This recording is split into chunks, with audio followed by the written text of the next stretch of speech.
Maisha yaliendelea kama kawaida ndani ya nyumba ile ya Bwana Michael. Wakati huo Lucas akiendelea na majukumu yake kama kawaida. Sasa siku moja usiku wakati wanapata chakula,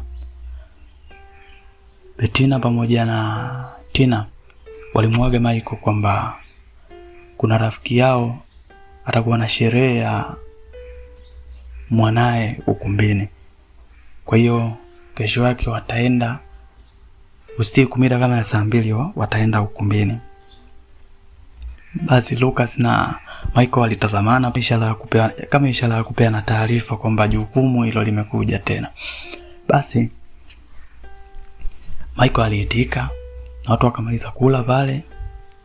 Lucas pamoja na Michael walitoka nje kama kawaida yao, wakawa wanaendelea na stori zao pamoja na kujadili jinsi gani watapambana na safari ambayo imepangwa kesho, safari ya Bettina pamoja na Tina.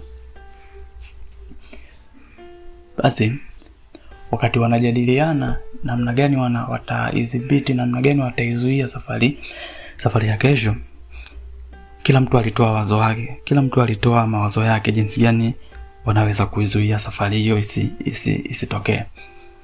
Basi dakika za mwisho Lucas alitoa wazo, akamwambia, bwana, nimepata wazo, lakini wazo hili nataka uniachie kiasi cha pesa. Basi Michael pale aliuliza wazo lenyewe, aliuliza ni wazo la namna gani, na Lucas alimshirikisha wazo lake ambalo atalitumia kwa ajili ya kuzuia safari ile isifanyike. Basi Michael kwa sababu alikuwa anamuamini sana Lucas, hakupinga. Alitoa kiasi cha pesa akamkabidhi Lucas, na Lucas akaweka kiasi cha pesa kile mfukoni kwa ajili ya kusubiri kesho sasa kufanya mipango ya kuzuia safari ya Bettina pamoja na Tina isifanikiwe. Basi bwana, kweli asubuhi palikucha, watu waliendelea na taratibu zao kama kawaida, kwa sababu safari ilibidi ifanyike usiku. Sherehe ilikuwa inafanyika ukumbini usiku saa 2. Kwa hiyo wao labda mida ya saa 1 hivi, saa 12 ndio muda ambao labda wangeondoka kwa ajili ya kuelekea ukumbini. Basi ratiba za siku ziliendelea kama kawaida. Kafika mchana, watu wakapata chakula cha mchana kama kawaida, wakapumzika kidogo. Wakati huo Lucas tayari ameshaandaa mpango wake wa kudhibiti na kuzuia safari hii isifanyike. Basi baada ya kufika mida kama ya saa 10 hivi, kama ya saa 11 hivi jioni, jua limepungua, Lucas aliingia ndani akawakuta Bettina pamoja na Tina wapo sebleni pale wanaangalia TV. Basi na yeye alijumuika pale, akakaa na yeye akawa anaangalia nao TV. Baada ya dakika kadhaa Lucas akaanza stori za hapa na pale. Kwenye stori pale akamwambia kuna mwanamke mmoja amemuona mtandaoni anapiga push up nyingi sana. Alimsifia sana, akasema yule mwanamke hata kwa mwanaume ambaye haupo vizuri unaweza usitoboe, ukishindana naye anaweza akakushinda. Yupo vizuri sana kwenye mazoezi. Alimuona mtandaoni anapiga push up nyingi sana. Wao alimsifia sana pale mbele ya Bettina pamoja na Tina. Sasa wakati wanaendelea na story, akamwangalia Tina, akamgeukia Tina na kumwambia, sasa mfano kama Tina, huyo hata push up 10 hawezi kupiga. Basi ukatokea akaanzisha ubishani pale kati ya yeye Lucas na Tina kwamba Tina hawezi kupiga push up hata 10. Akaufanya ule ubishani ukawa mkubwa.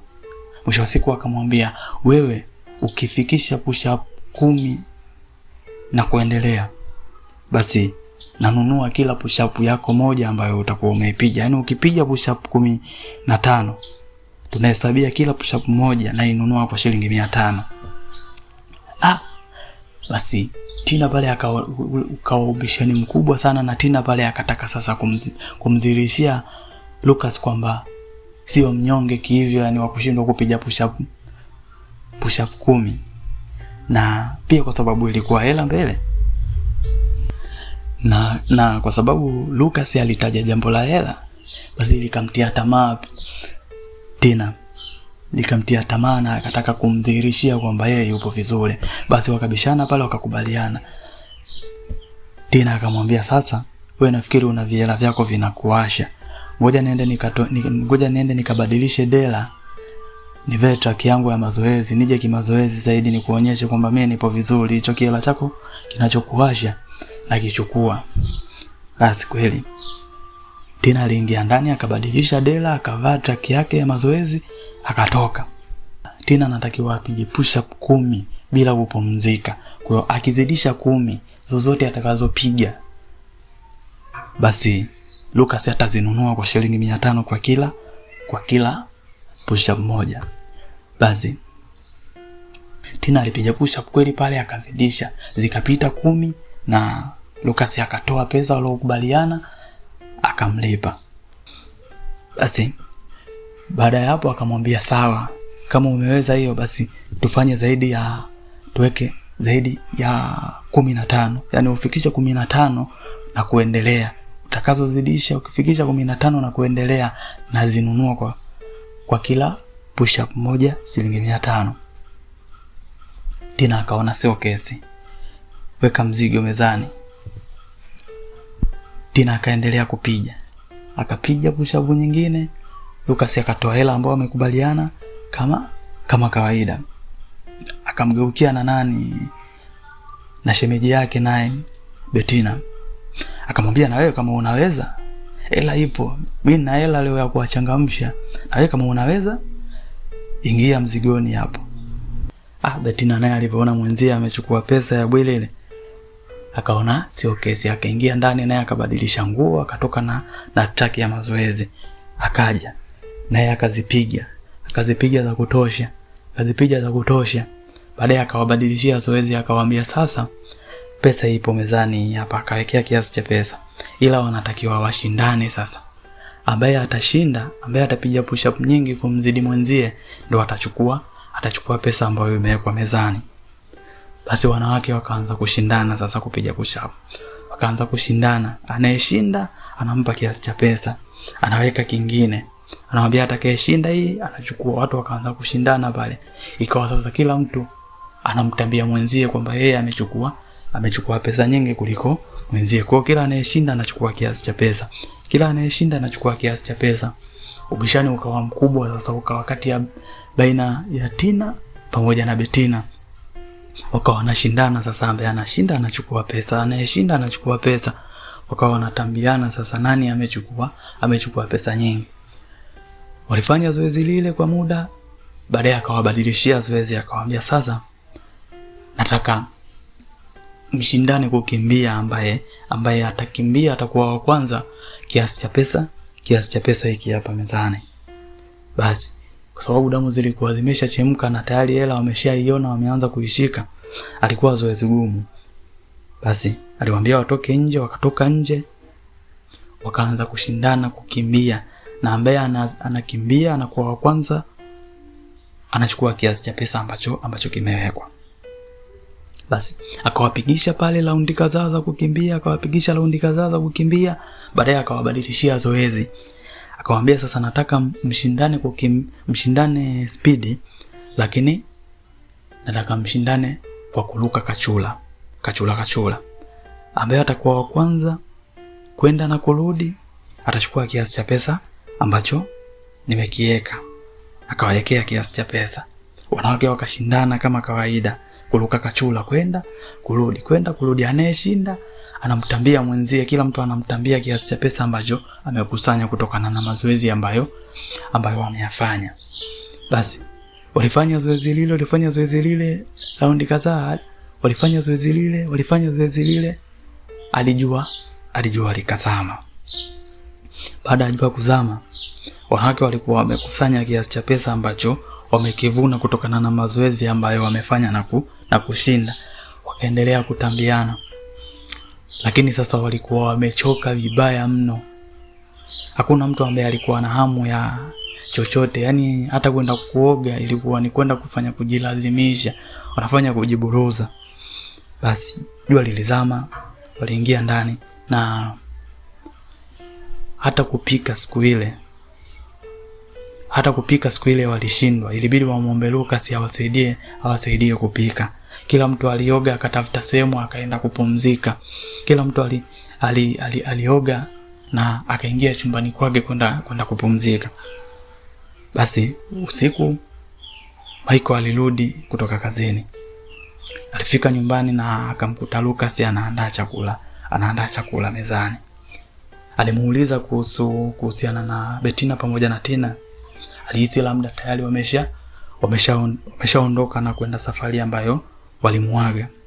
Lakini Lucas alicheka sana na kumwambia wapo chumbani wamelala, kila mtu yupo chumbani kwake amelala, na sidhani kama watakuwa na hamu ya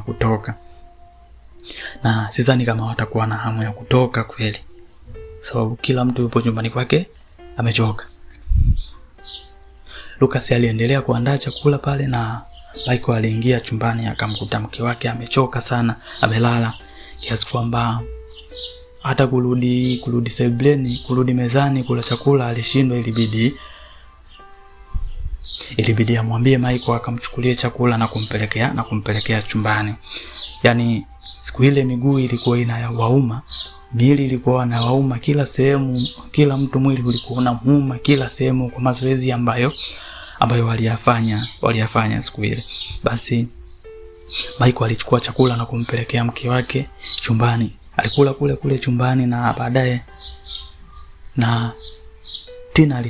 Tina alitoka akachukua chakula, naye aliingia chumbani akaenda kula. Yani kila mmoja kati ya Bettina pamoja na Tina, hakuna mtu ambaye alimkumbusha mwenzeo wala alitamani tena kutoka, wala alimkumbusha kwamba tuna safari ambayo tunatakiwa twende.